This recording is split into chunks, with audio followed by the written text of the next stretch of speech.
Hi friend, ব্লগটা আমি শুরু করলাম। আশা করব তোমরা সকলে ভালো আছো। বড়োদেরকে প্রণাম জানালাম, ছোটোদেরকে অনেক অনেক ভালোবাসা।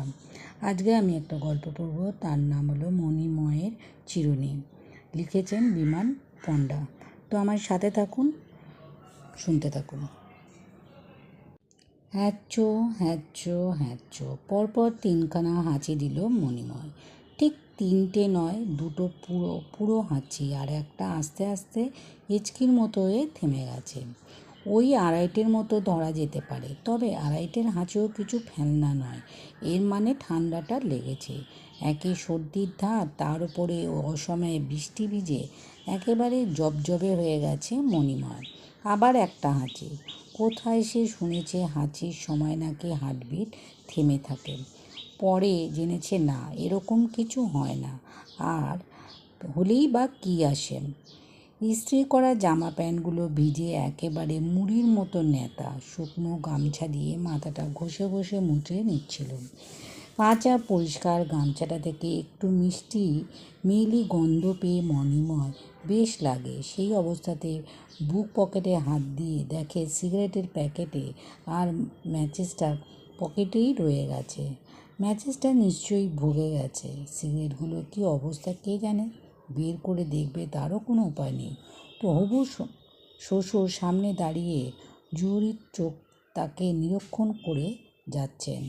লোকটা নিরীহ না অবশ্যই দেখে বোঝা যাচ্ছে না। আর মণিময় দেখার সময় পেল কই। ঘরে ঢুকেই তো হাসতে শুরু করেছে। দেখে হবু শ্বশুরমশাই ভেতরে বাড়ি থেকে গামছাটা এনে দিলেন। তবে ওকে ঠিক হবু শ্বশুর বলা যায় না, আসলে উনি হলেন পাত্রীর বাবা। তার কপালে আদৌ শ্বশুর জুটবে কি না কে জানে। গত 4 বছর ধরে চেষ্টা তো কম করিনি, কেউই আসতে চায় না। মেয়ের বাপদের এখন খুব দেমাগ হওয়ারই কথা। মেয়ে জাতটাকে কেউ আর এতকাল কোনো যত্ন আয়ত্তি করেনি। অযত্নে কমতে কমতে কবে যে ওরা এত দামি হয়ে গেল কেউ বুঝতেই পারল না। তাই সব মেয়েরাই বাবাই এখন প্রফেসর আর ডাক্তার জামাই চান। একেবারে ফেন্টুস মার্কা মেয়ের বাপরা হাই স্কুলের মাস্টার খোঁজেন। সবারই এক কথায় জামাই করবে তো সরকারি চাকরি।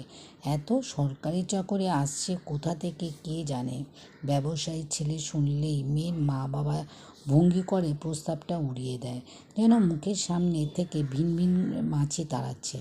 এটাই বড্ড গায়ে লাগে মণিময়। এইসব থেকে শুনে খুব একটা ভরসা পায় না সে, তবে লেগে আছে। ওই তার এক মস্ত গুণ, সে লেগে থাকে।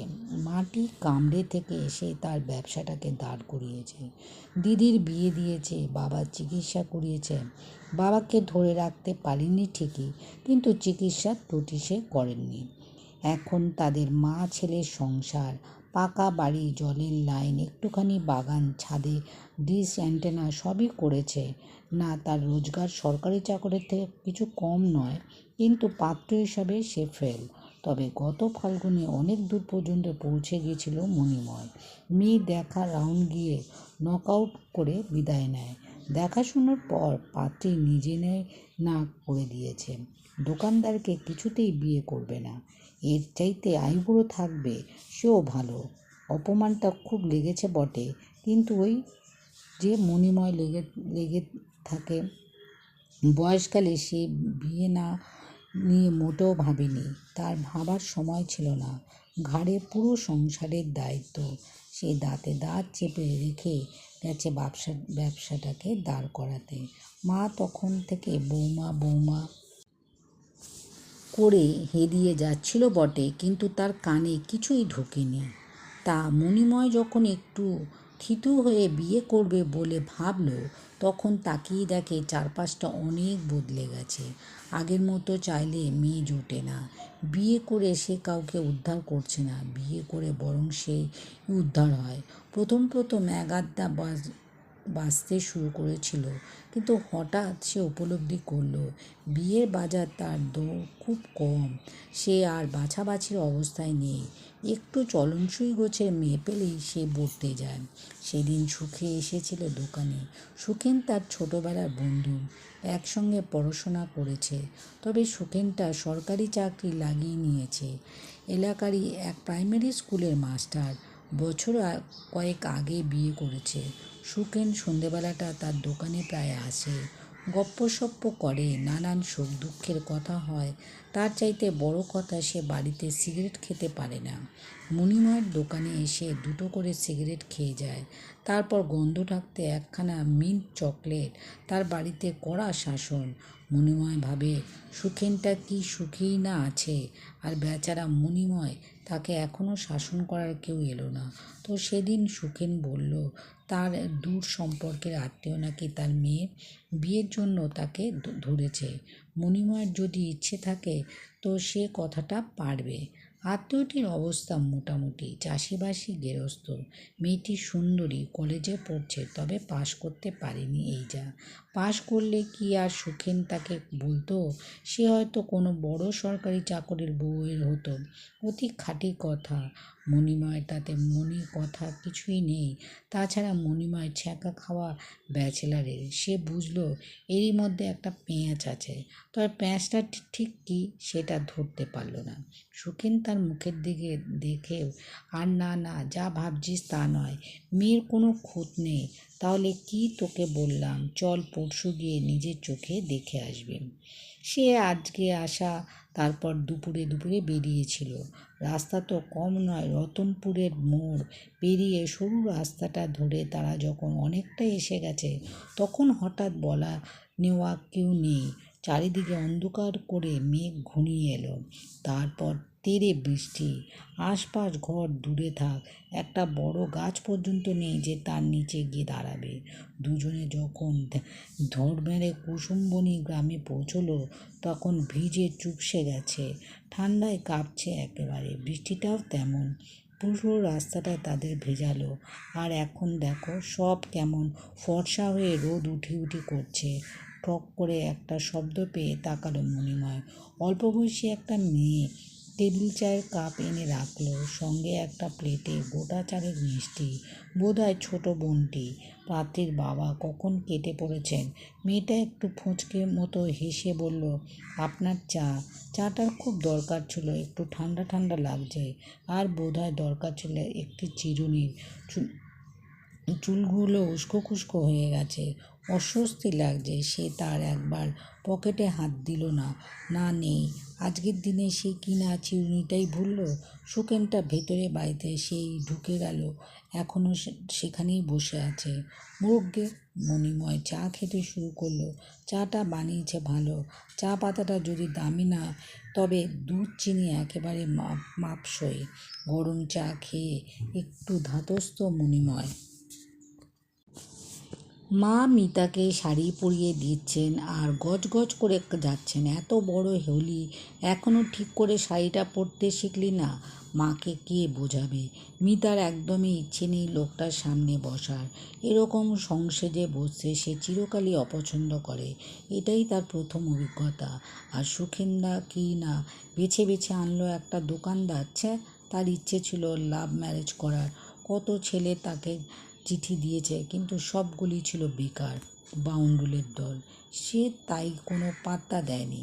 তবে মোটামুটি প্রশস্ত দিত পল্টুদাকে। পড়াশোনায় খুব ভালো ছিল, সবই বলতো পল্টুদা বড় চাকরি পাবে। তবে সেটা ভালোবাসা বলা যায় না। তা মিতা এখন জানে না। পল্টুদার ব্যাপারটা বাড়ির সবাই জেনে গেছিল। কেউ খুব একটা আপত্তি করেনি। পাড়ার ভালো ছেলে হিসাবে নামডাক ছিল। কম্পিটিটিভ পরীক্ষায় দিচ্ছে, এটা না একটা সরকারি চাকরি লাগবেই। পল্টুদা বাড়িতে এলে সবাই খুব খাতির করত, তাদের একসঙ্গে গল্প করার সুযোগ করে দিত। তবে তার কেমন যেন অস্বস্তি হতো। পল্টুদা প্রায়ই তার গায়ে হাত দিতে চাইত। মিতা আড়ষ্ট হয়ে থাকতো। তার কেবলই মনে হতো এটা ঠিক ভালোবাসা নয়, কিংবা কি জানি, হয়তো ভালোবাসা এরকমই। সে বিয়ের স্বপ্ন দেখত। পল্টুদার চাকরিটা হয়ে গেলেই বিয়ে হবে। সত্যি সত্যি একদিন চাকরি পেয়ে গেল পল্টুদা। স্কুল ইন্সপেক্টরের চাকরি। তাদের বাড়িতে সবাই খুব খুশি হলো। পল্টুদা সেদিন বিকেলে এলো খবরটা দিতে। বাইরের ঘরে তারা দুজন মাত্র, বাড়ির লোক আসবে না এ ঘরে। পল্টুদা সেদিন একটু বেশি খুশি ছিল। মিতার হাতটা ধরে একাকার কাণ্ড। সেদিন জোর করে কিসও করেছিল মিতাকে। মিতার খুব খারাপ লেগেছিল, নিজেকে কেমন অশুচি লাগছিল। তারপর কতবার সে মুখ ধুয়েছে। তবে পল্টুদা হবু বর বলে কথা, বাবা মা সবাই তাকে একটু বেশি খাতির করা শুরু করেছিল। স্কুল ইন্সপেক্টর হবু বউ তাহলে কথা হয়ে গেছে, জয়েনিং হলেই বাড়িতে কথা পারবে। কিন্তু সব কেমন বদলে গেল। পল্টুদা একদিন গিয়ে মেয়েকে দেখে এলো দূরের গ্রামে। বাবা মা মুখ থমথম করে রইল। বাড়িতে কেমন একটা শোকের পরিবেশ। মা একদিন মিতাকে খুব গালাগাল করলো। সে ভেবে পেল না তার দোষটা কোথায়। দাঁতে দাঁত চেপে সব গালাগাল হজম করলো সে। একদিন সন্ধ্যায় মুখে তেঁতুল গাছটার নিচে পল্টুদাকে ধরল মিতা। শুনলাম তুমি নাকি মেয়ে দেখতে গিয়েছিলে। পল্টুদা ঘাবড়ে গিয়ে বলছিল, আরে তেমন কিছু না, শুধু দেখেই এসেছি, ফাইনাল তো কিছু বলিনি। আমার কথা বাড়িতে বলেছিলে। আসলে বাবাকে তো জানো, কেমন রাগী লোক, তার ওপর শিক্ষক মানুষ। উনি বলছিলেন একটু শিক্ষিত ফ্যামিলি না হলে আসলে ঘরটা তো সমানে সমানে হওয়া যায়। তুমি কি বললে? তর্ক করতে পারলাম না। কিন্তু জানো তো ওর হাড়টা দুর্বল, যদি কিছু হয়ে যায়। আর তোমার মা বলছিলেন গায়ের মধ্যে বিয়ে কিছুতেই মেনে নেবেন না।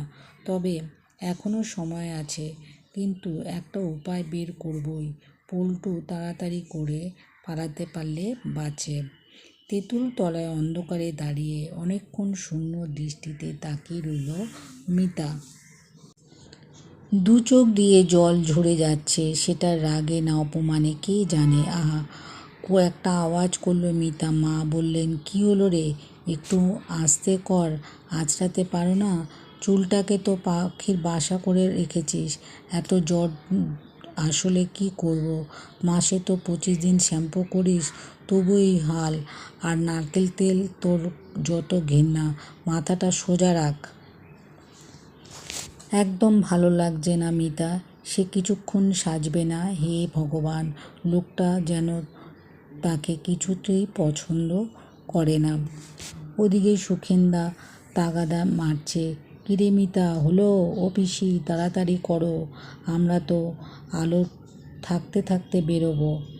বাইরে ঘরে বসে আছে মণিময়। সুখেনটা ভেতরে কি করছে কে জানে। ওর কাছে কি চিরুনি আছে? চুলটা কীরকম হয়ে আছে।